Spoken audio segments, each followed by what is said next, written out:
নমস্কার, আমরা খাই খাই বাঙালি চ্যানেলে আপনাদেরকে আরও একবার স্বাগত জানাই। আজকে নিয়ে এসেছি মাটনের একটা রেসিপি। আমার মায়ের হাতের মাটন। তো রান্নাটা আমার ভীষণ পছন্দের। তো মা কিভাবে রান্না করতেন সেই রেসিপিটাই আপনাদের সঙ্গে শেয়ার করছি। তো চলুন দেখে নেওয়া যাক।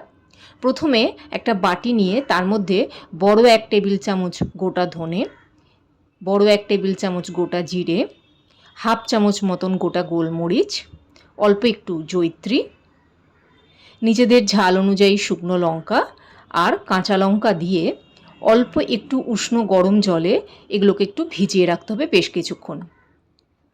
তারপরে চাইলে বাটতেও পারেন কিংবা মিক্সিতে দিয়ে পেস্ট করে নিতে পারেন। এইবার তেল গরম হয়ে গেলে বড় করে কাটা আলুগুলো ভেজে নেব।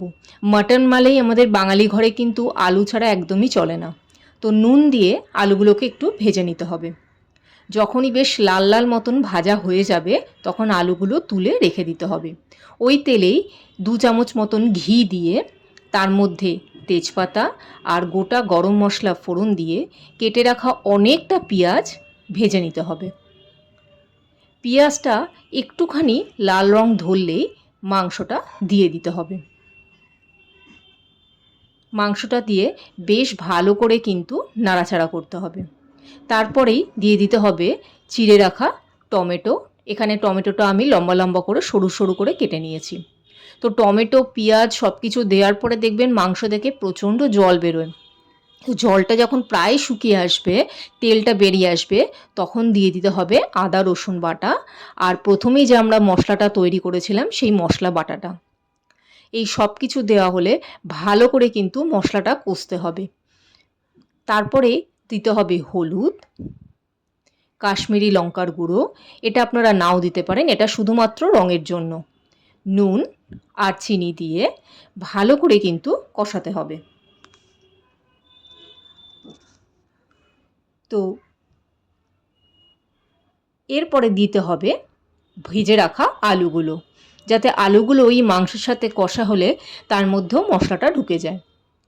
একটুখানি যখনই ধরে আসবে তখনই আপনারা কিন্তু এখানে এমনি জল নয়, উষ্ণ গরম জল ব্যবহার করবেন।